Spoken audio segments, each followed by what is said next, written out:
Gotcha. A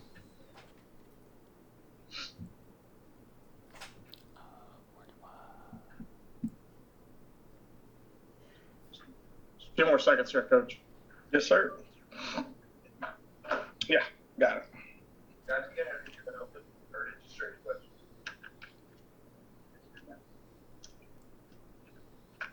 All right, we'll go ahead and get things started here.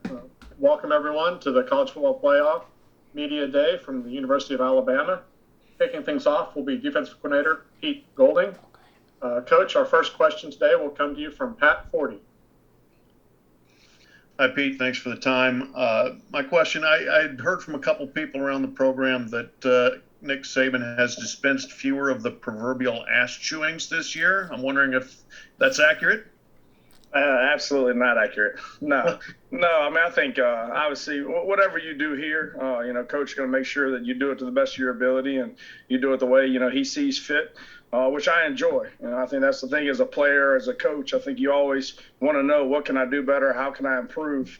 And I think a lot of times, whoever you work for, whatever profession you're in, sometimes you don't get that. You don't get the feedback back and you don't know. So I think the good thing about him is black and white and you're going to know. Great.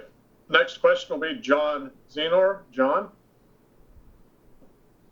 Yeah, Pete. How big of an addition was Henry To'o, and how badly did y'all maybe need some help and leadership at that position and play calling and all that?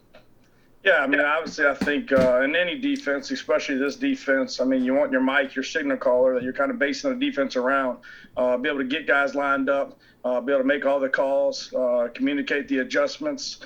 So having Henry having experience in a similar defense when he was at Tennessee, I think kind of put him ahead when he got here. He was familiar with a lot of the terminology, Pruitt using the same stuff that obviously he used when he was here. So I think that piece helped. But really, I kind of talked about this last week, it's who Henry is. Like, it doesn't matter what he's doing. He's going to be all in, and he's going to be committed to it. And he's going to prepare harder than anybody else, and he's going to practice harder than anybody else. And when he does that, people gravitate towards him, and they want to come with him. So, just obviously his preparation, his work ethic, his love for football, and then his intelligence. And I think he's got a great personality that people want to gravitate towards, and he pulls them with him. So he's been a huge addition. I mean, not only just from a leadership standpoint and the communication, but he's been very productive as well. So we'd be different without him. All right. Next will be Mike Rodak. Mike? Nick Saban had said after the last Georgia game that part of the success against Stetson Bennett was kind of changing the picture on him. Just what's the challenge of having to do that twice now and having a quarterback who's already seen your defense and having to call plays for another 60 minutes against them? Yeah, I mean, I don't think it's tough having to play somebody twice. I mean, I know everybody talks about that and all that, but I mean, if you look at the NFL, I mean, you're playing everybody in your division twice. I mean, I think the big thing is in any quarterback, what they see is not what they need to get every snap. And I think you're trying to make him make the decision of what coverage it is, what front is it, what pressure it is once he's got the ball in his hands. So I think the key is, in a pre-snap read, he thinks he's getting this look and then the ball turns over and now it's a different coverage or it's a different pressure or it's a different front. And then now he's got to think. I think, there's no difference in disguises to me on defense from the front, the coverage and all that, than like on offense with motions and shifts and trades. They don't put in new plays every week. They're just getting to them differently. It's a different formation. It's a different shift. They're putting out a different spot. So they're tweaking things, but it's still what they do. It's their bread and butter. So I think, defensively, it's like, how can you keep things the same but make them look different? And that way your guys have carryover. They understand the rules, so if they see something new, they can let the rules apply. So, yeah, absolutely. It's playing the game, making him think. They got a lot of weapons at a lot of different spots that create some matchup issues. They're going to move this tight end around and try to, create the matchups they want with him. They got really good backs that are issue covering out of the backfield. So you got to pick your poison sometime. You're not going to be able to get everybody you want doubled or the person you want on them based on the formation they're in. So, our guys are going to have to cover well and play well. All right. Next will be Nick Kelly. Nick? Hey, Pete, you mentioned the tight end. Yesterday, Coach Saban talked about how he's just a mismatch because, he's too big and too fast for a lot of different guys. Schematically, how do you combat just someone who's a mismatch like that? Yeah, I mean, I think the best thing they do is obviously the way that they move them around. They're going to still use them in the run game in the C area, on or off the ball. He's going to be open and split out, and then he's going to bring, Ying back in. So, by putting a certain player on a certain guy all the time, then you're getting back to what y'all just said. You're telling them exactly what you're doing, and they know. So you got to be able to mix it up and, get double them sometimes and bang them, play some zone, get some bigger guys on them at times if, the push-off's an issue, and that the speed becomes a problem, then obviously you got coverages that are trying to put a DB on them. But, because of the run game and they're so successful in the run game as well, you can't design everything to take 19 away because they're going to hurt you somewhere else. They got a lot of good players. So it's being multiple. It's having a plan, for wherever he's at, to have things to be able to help you. But, a lot of guys got him covered, and a lot of guys are doubling. He still goes up and makes the play. So it's about contesting it, making them execute, and doing a good job. All right, next will be Charlie Potter. Charlie?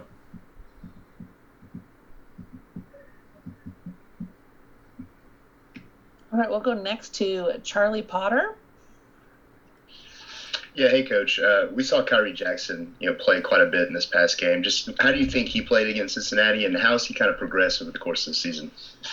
Yeah, I mean, I think obviously throughout the season, Kyrie understanding, the concepts and the coverages and the terminology and the communication piece. I think anytime you're a new player in a new system, when things are still and they're stationary and you get a call, you're okay. When stuff starts moving around, which we're going to see every week, and something changes, how fast can you process that to go from one coverage to the next? I think which is a struggle for anybody, but especially a new player, a new starter. But I thought he did well. Obviously, there's some certain things and some mistakes that we got to clean up, him as well. That'll get you beat versus a good football team that maybe Cincinnati didn't take advantage of. But, he competes. He's playing hard right now. He's got toughness. He's got the length you want at corner. I think he can play the ball in the deep part of the field. I think he showed that. So we just got to kind of cross the T's and dot the I's and just make sure he's locked in and knows what to do to give us our best chance. All right. Next, we'll hear from Michael Casagrande. Michael? Hey, Pete, can you take us through the competition at Star with Brian Branch, Malachi Moore? How has that dynamic played out throughout the season, and where do they stand at this point?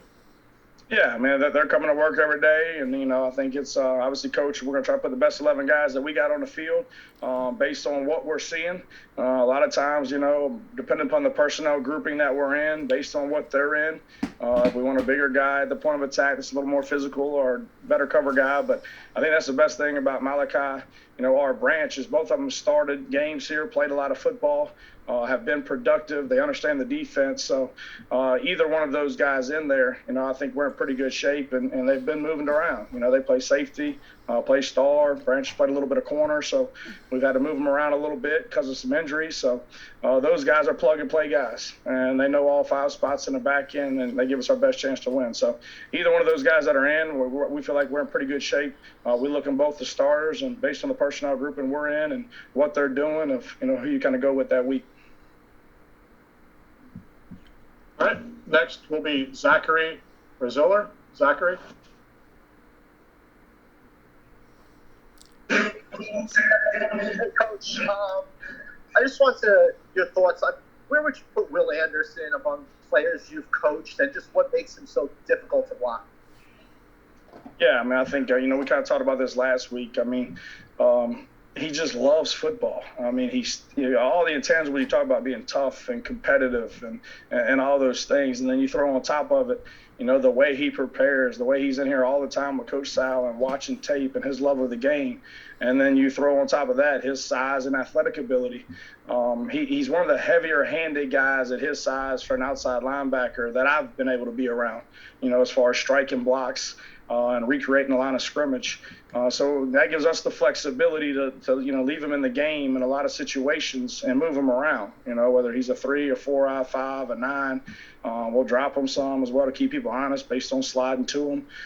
So he's athletic enough to obviously, drop into coverage, more zone standpoint. Obviously, he's an elite pass rusher, but I think one of his best traits is, how physically he is at the point of attack and knocking guys back and be able to play the run. And I think, everybody from a draft standpoint are looking for guys that specialize in certain things. And I think he's got, all the tools that you're looking for from an every down standpoint. So you throw that on top of who he is as a person, his character, his want to, and his leadership ability, he's as special as I've been around. Next will be Dennis Dodd. Dennis? Yeah, Pete, following up on that, what did you mean exactly by a heavy-handed guy?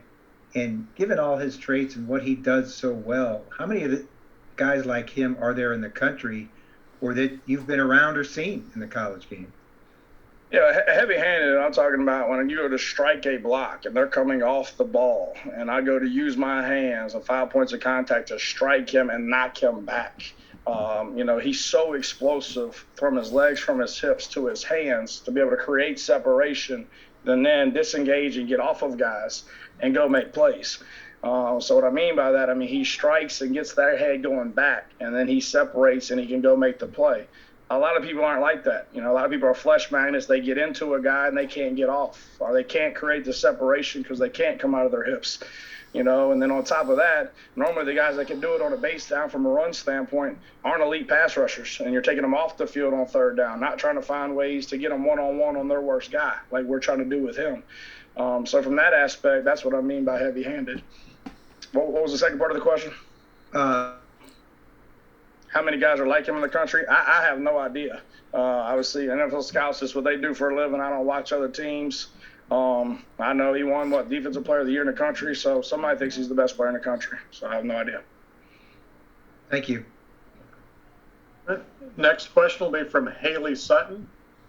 Haley, you're up.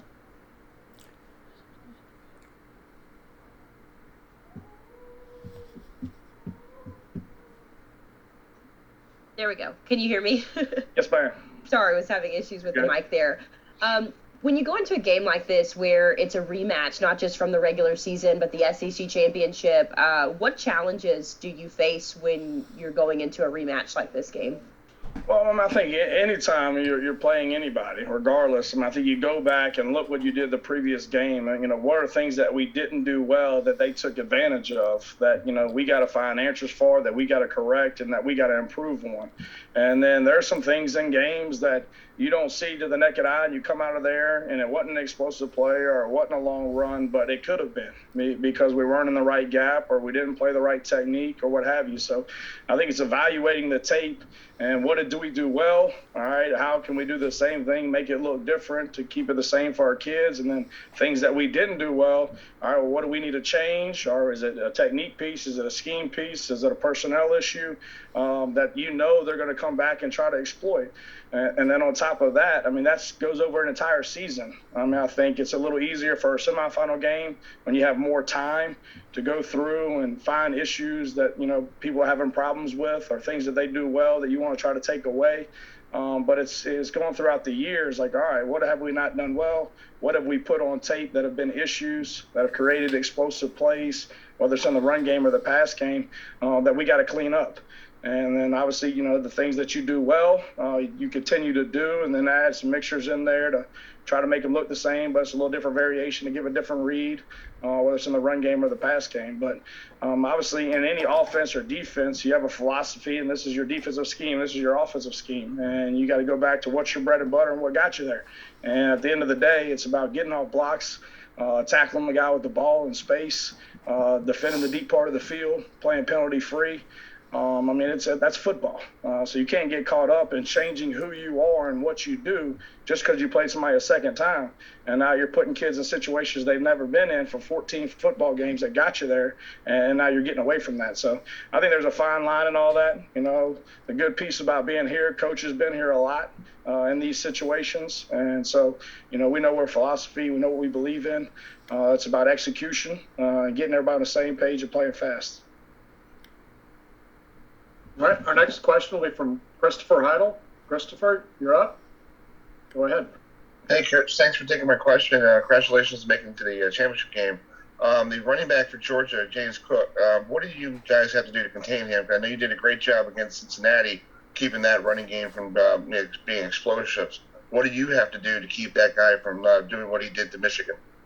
Yeah, I mean, obviously, I think gap control up front, I think is a big piece of that. You know, trying to reestablish the line of scrimmage, not get a lot of movement. They're very multiple in the run game, both zone and gap. So being gap sound at the second level and taking guys off of double teams and work some slider and some counter game to, you know, fit in your 8-man spacing right and playing to your help.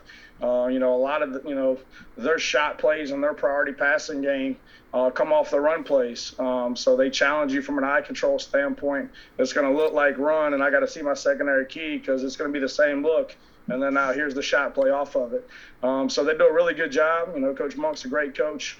Offensively, you know, they use the horizontal width of the field. They're going to stretch you vertically.